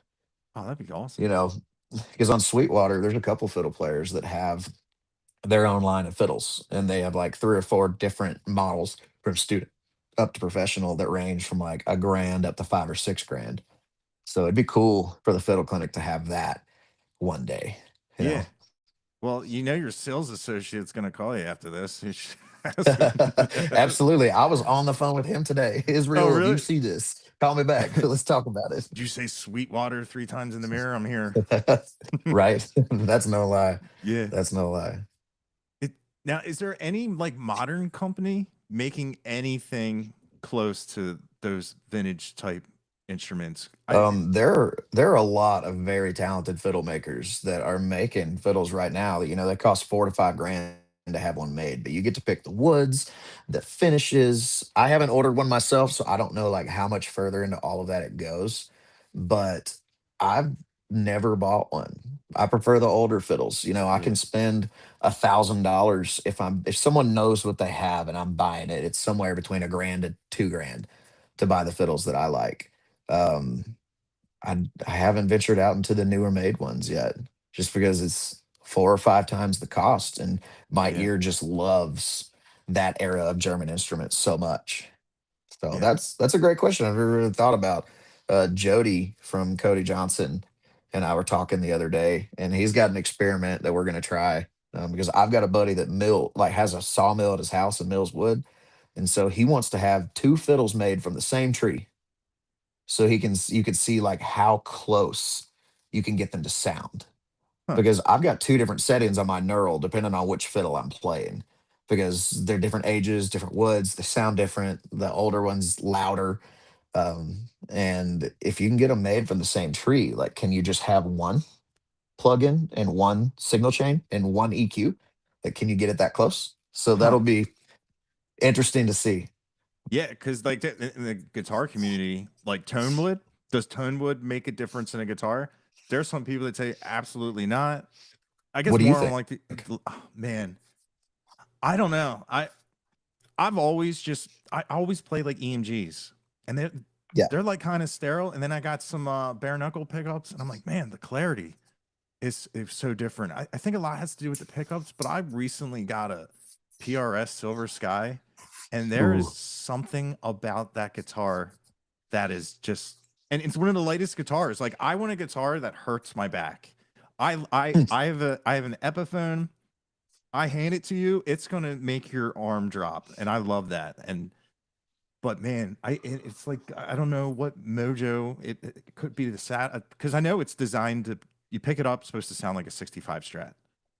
Yeah. And I was like, I never had a Strat. I am not I don't have that kind of money for 60 Strat, but I want Right. to get as close as like I could get to like what Stevie Ray Vaughan had. And man, there is something about that guitar that I don't know if it is the wood. I don't acoustic. I think acoustic the wood definitely makes a I difference. I agree with that. I've got a custom shop Martin sinker that I absolutely love. Do you know about the sinkers? No, I'm just like So in South America, like 200 years ago, when you could still farm mahogany, they would cut the trees, roll them to the riverbank, float them down the river to the sawmills. And with mahogany being such a dense wood, they had to learn how short to cut the wood so it didn't sink. But there was a boat that went down in South America and was underwater for almost 200 years. And a couple of years ago, Grun and Martin went down with sonar equipment and recovered the wood. And all the wood that didn't disintegrate, they turned into guitars. And so they call them sinkers. And the resonant properties that the water put into that wood over the 150, 200 years it was underwater is just insane. Martins are already pretty loud, they're yeah. hand cannons, but this guitar is wild. Plug it in, tune it up, turn it up. May have to put like a slight low cut on it, but it's got the sinker back and sides, Adirondack spruce top, scallop bracing, vintage hide glue, vintage Grover tuners. It's very much a hot rod guitar for a fiddle player, but I love it. It's unlike anything else I've ever heard. Dude, I've never heard of that. And think of all the stories your instruments have. You have like Yeah, dude, if they 1800s, could talk, 1900s. Yeah, if they could talk. 'Cause that's the oldest incredible. fiddle I have was made in 1750, so it's That's older than insane. the Constitution. Yeah. And it's actually a 7/8. It's smaller scale because at the turn of the 19th century, early 1800s, they increased the scale of a violin to be 4/4. They're all measured in fourths now, 3/4, 4/4. There's 1/32 if you get really small and have like a third grader you want to, or a 3-year-old you want to put on a fiddle. But it's considered a women's full size because it didn't have a new neck grafted onto it for the new length. So it's a 7/8 instead of a 4/4 or a full size. Grafted necks is one of the things that I look for when I'm shopping fiddles on Marketplace and everywhere else. Is like, it's one of the things that if it's got a grafted neck, it's definitely from the 19th century. If it's been ungrafted, then it's older than that, you know. Depending on the verbiage of the labels. If it says made in Germany, it was made after 1914 because in 1914 they passed an act that if something was made to be imported into the United States, it had to have the country it was made from say made in on it. And so if it says made in Nippon, that's pre 1910 because Japan before World War One was called Nippon. And so there's all of these little catches and things that you start learning over years that are just fun to me. It's all about the find for me. I love the instruments and they're great, and I love putting them into the hands of players that are going to use them instead of just store them. But the hunt for it is exhilarating to me. Yeah. Now, what would you do if you went on Marketplace and you could tell there's somebody that has a Stradivarius and they have no idea? It's just get this out of here. What it's just like I'd, in the, I'd volunteer to get it out of there for them. yeah, What yeah, is it? in the What car. does it cost? Yeah, like Yeah. what's with the why is that such a highly revered, was he just incredible? I've never really I know the The name. best of the best, the best of the best. They do not know why his instruments sound the way they do. They're very unique. They don't know if it was from like the old world growth forest that he used to cut it out of, or like the way he cured the woods, or was it the oil stain or varnish? No one knows what the secret is. Everyone makes Stradivarius copies. Most of my old fiddles are Strad copies Huh. because they're just the best. Yeah. And the odds now of finding one that they don't know about, slim to nothing. Zero. They've got record of most of them that have been destroyed or found already. Man, imagine being that guy. Just threw one away. You know, Right? It's always next fun thing to me to see the old violins on like Antique Roadshow reruns. oh, that show. Yeah, man, it's incredible that something that old still exists and it's a workhorse. Like Yeah. it still has a job to do. It's incredible. Yeah. And it's Yeah. only This gonna get latest one better. for sure. They just get better with age. This latest one I bought is very much the nicest. It's a collector's quality as far as like there's no damage to it. The finish is perfect. There's no chipped corners. There's no nothing, which means it's definitely too nice for me to keep because I put them through work. They need to live. They need to do some things. So I'm excited to put that in someone else's hands. When I went to meet up with the lady, she was like, can I play them? She was, well, I don't know if you could play them. I was like, okay, I'll try. And so I started looking through the fiddles, and she was telling me they were her father's. They'd been in the attic, and yada yada yada. She goes, "What do you know about them?" And I started like just giving her a little bit. I'm not gonna give away the game, but you asked me honestly. I'm gonna respond honestly. I'm not trying to rip anyone off. And I told her, I was like, I can't tell much about the trash fiddle. I say it's someone painted it black over the varnish and then put like the bass geared tuners on it. And there's a dirt dauber nest inside it. So I'm going to take it to my luthier and just be like, man, what does it take? Obviously, I want to put good instruments in kids' hands. If you can get the dirt dauber nest out, that's a good start and see what it's worth doing with. But then I picked up this foot. I told her, this is handmade from the late 1800s in Germany. You can tell by this, this, and this, and this. And she goes, oh, you know a lot about fiddles. What do you do? I'm like, oh, I play fiddle. She goes, oh, no way. Do you have them with you? And I had them in the car. I was like, yeah, I'll play you a fiddle song. But can I just buy this nice one?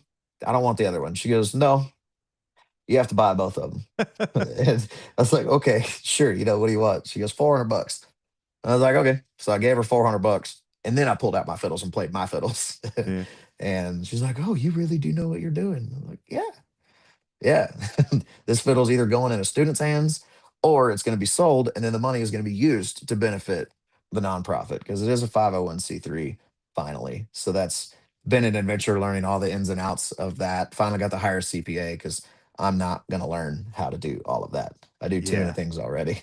I Yeah. manage Jody Bartula, one of my best friends, but he's also got a cover band called Jody Bartula and the Barflies, and it's a '90s country cover band. And I handle everything from booking shows through accounting, and they show up and play shows. So I already know way more about the whole accounting tax world than I want to, but that's what I had to do for that. It wasn't that much further past what I was already doing with my own LLC, so it wasn't too bad. But I've got a lot of irons and a lot of fires. Yeah. Ah, definitely. Also doing TMing and everything. But You yeah, run a you run a fiddle clinic. Busy yeah, guy. yeah, man, it's fun. It's fun. I love it. Got to stay busy. I'm not good at slowing down or vacationing. I've got like 4 days in me, and then my thumbs kind of start twitching. It's like, what are we doing? Brain starts spinning. Like, how are we making money? What's next? What's the next move? Yeah. So like I know for me, I at least have to play 15 minutes a day. Do you have like a set regimen of like a daily you gotta sit to just the least to put some time in Yeah, with I the don't really fiddle? have a set amount of time. I definitely try to play a little bit every day. I've been my goal this week is I got to finish learning what I'm teaching about at the fiddle clinic.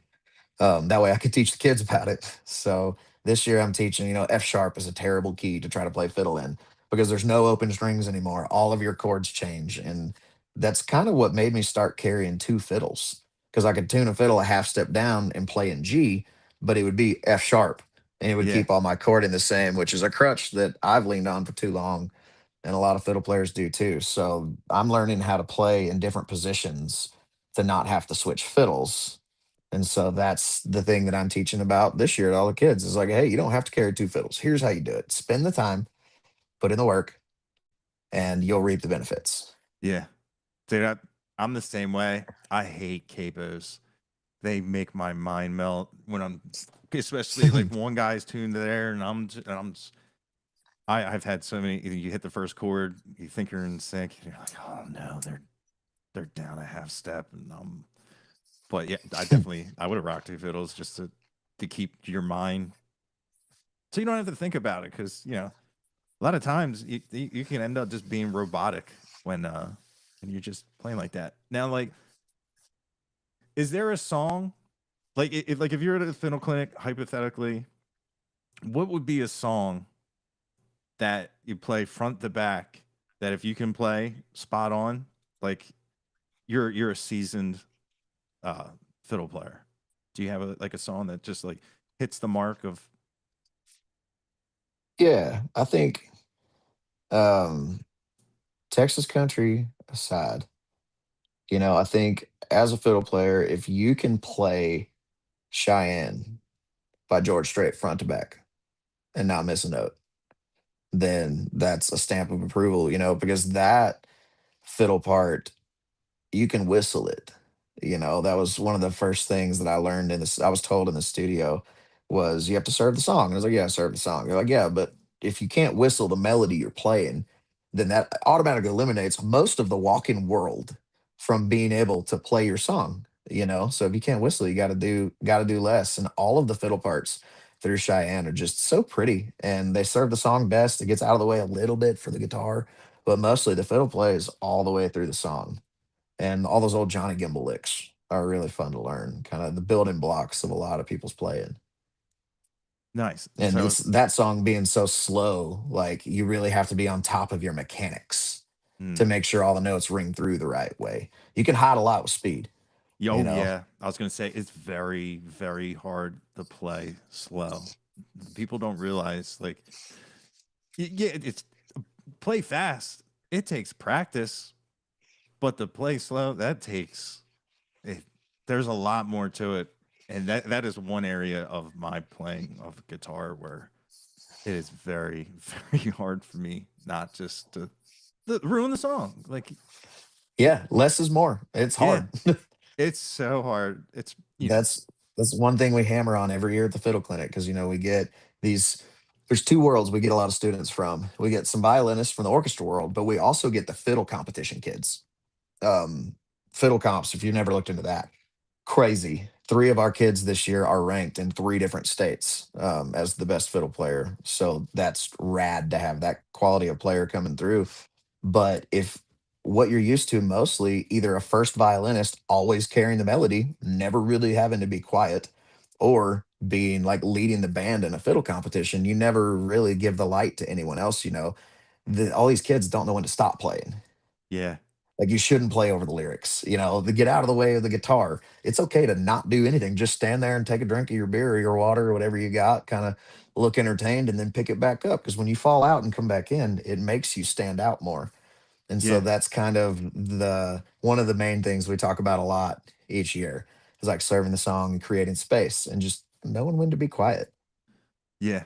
That 100%. When don't get in the way of the lyrics. But it's funny is like when I'll get on like TikTok live, like I'll lose people and I'm like, man, I never play like this. Just like a nonstop, just shred fest. And it's just like I'm like, man, I hope people know, like, if they're gonna hire me for a gig, that there's no way I would play like this. But Yeah, but yeah, playing like that, it's definitely it's it's a discipline. And yeah, it's cool that you teach both words of that, because they're gonna be very like you say, like you can play 10,000 notes, but you know what I mean, playing one and then playing two and three and then backing out, and adding to the song, adding to the emotiveness of that. Like you should have some connectivity to this song when you're playing like a, a string instrument that is just, man, you're playing strings that pull heartstrings along with the song, and it's been one of my like favorite things to like really focus on, because that's what it does. It adds so much complexity to the song. And but when you got to open the gates. Go see Biscuit go and Well, tear it yeah. down. When it's time, it's time. One Yeah. of the first pieces of fiddle advice I was given, I think I was in eighth grade by a guy named Ron Owendowski. And he told me, he was, all right, son, I see you know how to play. Show me you know how to shut up. And like such like old man sage wisdom. And it sounded really mean when he said it to me because I was young, but it made it stick. And so every year I always find someone to give that piece of advice to at the fiddle clinic. And like I say it and their eyes kind of get big. And I was like, okay, I said it that way because that's how it was said to me and it stuck. Like Yeah. there's nicer ways to say that, I agree. But the way you say it makes a lot of difference. Yeah. Do they have that tell just sitting there like, because Yeah. that'd be me. I'm like just waiting for the squirrel to run across my vision. Is Yeah. Yeah, absolutely. What is your we talked about my signal chain. What does your signal chain look like? I have the same mission engineering into a Kemper, a Kemper, and Nice. I believe it's the first generation, and I've had that for years. It's the power one where Nice. if there's no wedges, because I don't know why the rest of my band doesn't do in ears. I'm the one who I don't have to go, huh? Hmm. But yeah, if they need to have the sound, I still have it. But I think it's crazy. I've never played through a real Fender amp, but I right now my chain is like Fender Twins with like kind of like chimey on the verge of breakup and just like an overdrive. Back Heck yeah. before it was like a Bogner ecstasy type deal.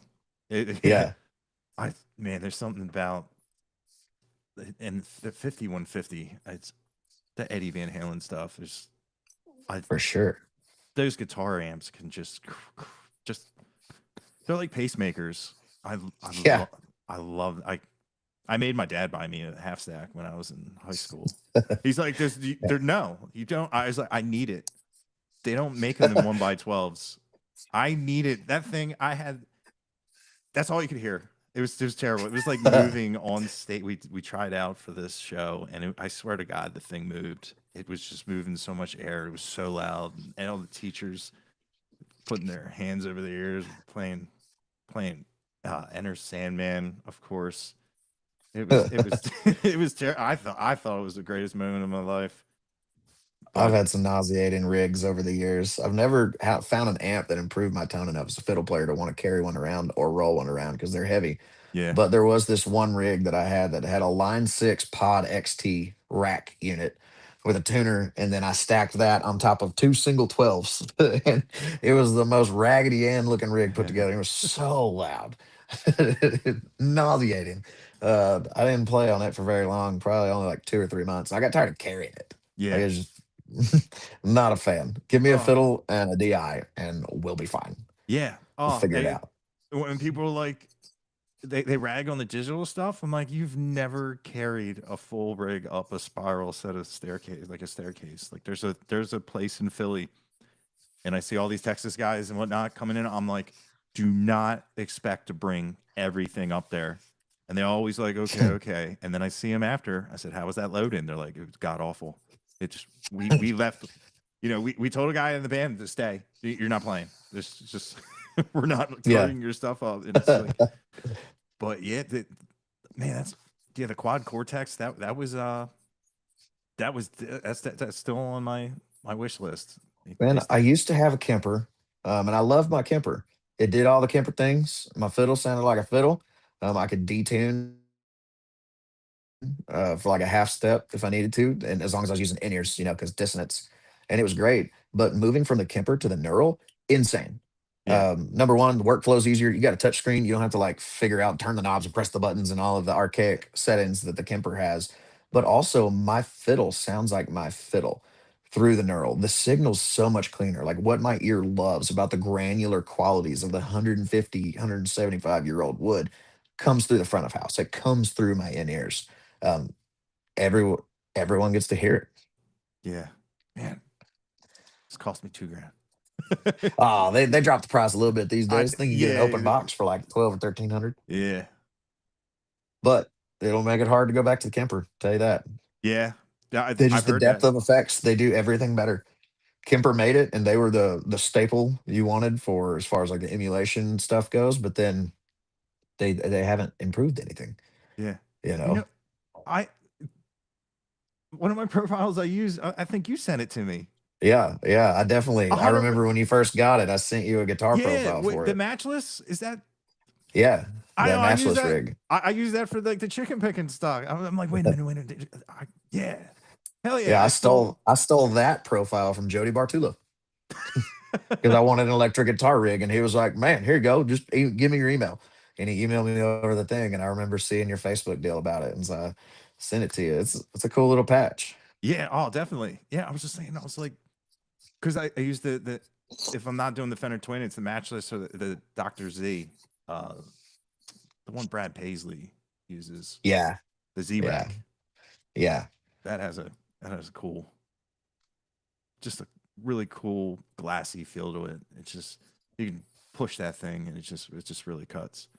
But for yeah, sure. man, we've been talking for like close to 2 hours. Did we Yeah, touch I probably got everything? to go get dinner here in a little bit, but I think I think we've covered just about everything that was on my itinerary of things I want to talk about. Is there anything left for you? Dude, I'm excited. I know more about the instrument now. Like it's really cool, and I think it's really cool that this new generation coming up, we're still gonna have that preserved because who thinks playing a violin's cool, you know? Right, Because right. I wouldn't have thought it. Do I like the sound of it? Yeah, but there's the fancy people all dressed alike in that hall. They're playing in that orchestra room. They're playing it. They're good. I'll never be better than them.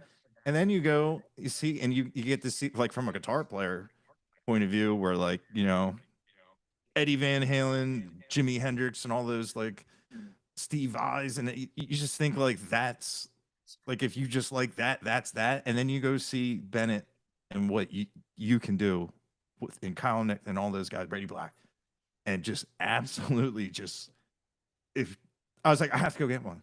I absolutely, and then I'll eventually get back to it. But man, it's an entirely different side of what you can do with a traditional instrument. It's Yeah. nobody probably thought to play it the way you did when it was first constructed. Right, that's the mind-blowing thing to me is, like, the history of it is as you move around, because finally, United States is becoming an old enough country that we're starting to have, violin makers from the early 1900s that are building a name because our country's finally been old enough, but as you start looking at all these American-made fiddles and violins from the early 1900s, what it actually ends up being is, like, a story of where they came from because all of the settlers here came from Europe, and so you get all of the different changes between like the Italian finishes and the German construction told through the tools and the woods we have at the time in our country. So it's going to be in about 20 years, we're going to have a pretty cool like American fiddle story of through the immigration and where everyone came from. Like, dude, that's man. There's not a lot of. That's a cool story.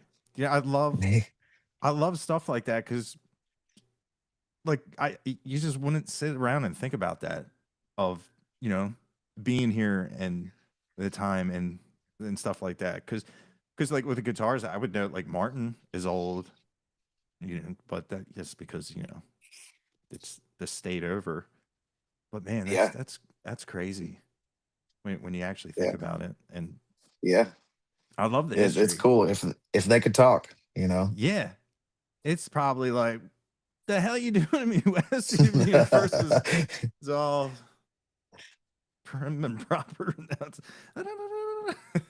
Yeah, because I still do quite a bit of classical music too. I play weddings pretty regularly, so yeah, like there are some times I do miss like sitting in an orchestra and playing like sonatas, but not nearly like I would miss, if I were in the violin world and play fiddle anymore. Fiddle's just so much more fun and captivating, and you get to hear everyone's personalities, like yeah. who they are as a person comes out of the notes they play. I'm sure you know the same thing about guitar players and all of that. When you hear Eddie Van Halen, you know who it is. When Oh you hear yeah, Slash, you don't need the intro. You know who he is. Even if he's just improvising, you could tell by the way yeah, they approach the instrument. yeah. I, it is cool. Like I have favorite bass players. and drummers and stuff. But that now I have like favorite fiddle players. It's cool to have another rabbit hole to go down and a whole nother just because now like I want to like listen to the slides and to get the different characteristics down to really see if I can pick out, different people's styles. And now I'm going to be obsessed with watching how people hold the bow Hold and their stuff. bow. Yeah, for sure. If you when you pick your fiddle back up, let me know because we audio and video record all of the lessons at Texas Fiddle Clinic. That way the students can revisit them for free through a year on through a portal on our website. And so right now I'm working on a structure for like a box set or subscription service. Now that we'll have 3 years of lessons to help serve all of the people that are outside of our target audience. But if you pick yours back up, let me know. I'll send you a couple lessons and Nice. see if they help. See what you think. I'm always here for any kind of questions you got. It's not an easy instrument Yeah. for for sure, as you know from trying to pick it up. Yeah. Perseverance and practice are the two P words you're going to need to play violin and fiddle. Yeah. And talking to you, I'm definitely like, yeah, we're gonna be cracking open that case, putting some new Yeah, strings on it, and I'll just I'll eventually get a feel of when I know they're gonna fucking take off. yeah, Like a yeah. guitar, you can just tell. Yeah, yeah, exactly. Because like Brady's lesson the first year, he taught the 5 different ways to play one note, which was cool because I could only he'd only ever told me four, so I didn't know if like the fifth one was going to be homework or give us a secret. And then he taught the whole room how to play in my arms instead. Using tablature, and that was such a full circle moment for me. As a fiddle player in Texas, you got to play like Brady Black for a long time. You're gonna hear in my arms instead. They're gonna first song they always ask for. So it was a really cool full circle moment to watch him teach a room full of high school kids. Because I remember having to keep rewinding the song and learn it. Didn't Yeah, get to learn it from the man himself and ask him the questions. We all try to kind of steer away from the sheet music on our lessons and try to take, what orchestra directors are going to want out of players, but also what we learn on stage that you're not going to get in an orchestra class. More creative based lessons, put everyone on an even playing field. We're yeah, all going to do something new. yeah, dude. That's got to be when you see the guy who plays it and get taught by him. That's got to be an incredible experience. I'm interested to see what Bennett teaches about this year. He just told me today he's coming back, so he hadn't answered my text yet about what he's teaching about. But I've got a running list of Yeah, lesson ideas. It's like I talk to instructors through the year or like fiddle playing buddies because now like all of my homies talk about the fiddle clinic with each other. Like, what are you teaching this year? What are you doing? Oh, did you get invited? It kind of unintentionally ends up hurting people's feelings every mm, year for who doesn't get either told it was happening in their town or didn't get invited to teach this year. And I'm blessed to be surrounded by so many fiddle players that want to be a part of it, that we're going to have the room for in the future. But right now we don't have a marketing budget. So I got to lean on this grassroots thing we're building with all of the instructors. And then if their bands happen to be willing to share it, that's cool too. So I'm definitely excited to start extending out. Like you're trying to get Wes Hall to teach in Fort Worth. Fingers crossed I can fly in Janae Fleenor from Nashville to come teach. Do you know who Janae is? Does that name ring a bell? So she plays, she's the call person for fiddle in Nashville. She's like 4 or 5 time defending ACM player of the year.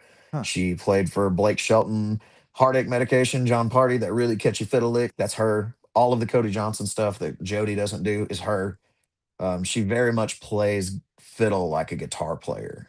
She grew up wanting to play guitar, but played violin. So she started learning all of the guitar parts on her fiddle. And she's just an incredible player, such a wealth of knowledge. You have to look her up. Yeah, she's great. She's got her own bluegrass band called the Boxcar Heroes, and they're awesome too. But I'm excited to expand out to Fort Worth and keep preaching our kind of like catchphrase is teaching the subtle art of honky tonk. There you go. And that was a quote from Jody Bartula. We put it on t-shirts. We're about to put it on a backdrop. We're about to put it on laminates. We're putting it on everything. I like that. Yeah, man.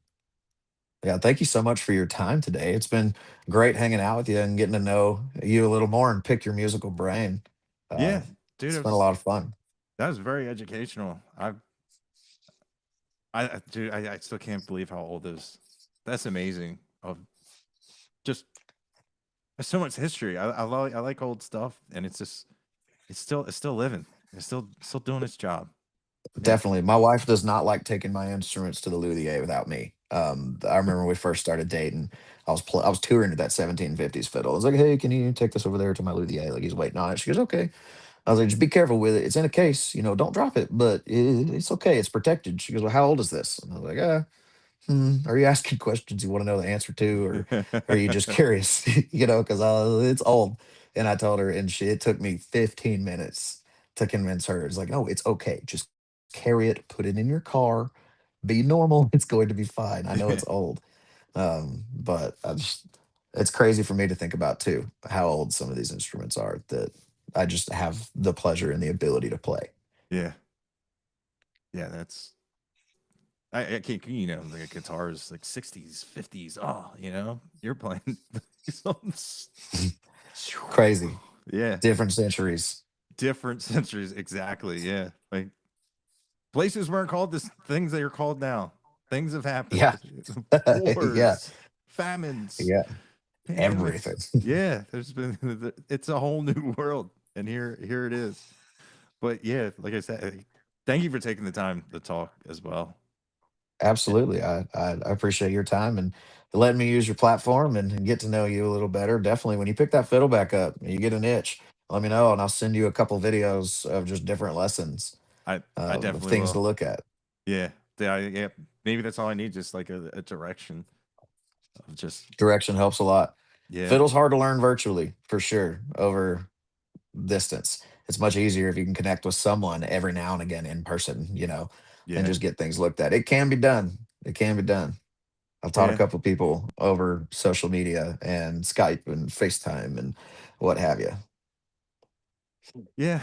I'll definitely try again. I got some new strings, so and Absolutely. And if any of your followers watching this want to learn more about the Fiddle Clinic, I've got a website, www.txfiddleclinic.com.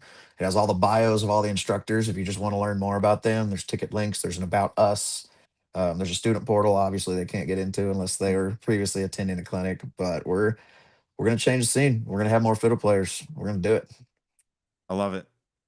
I I definitely love the mission, because yeah, it's an incredible instrument.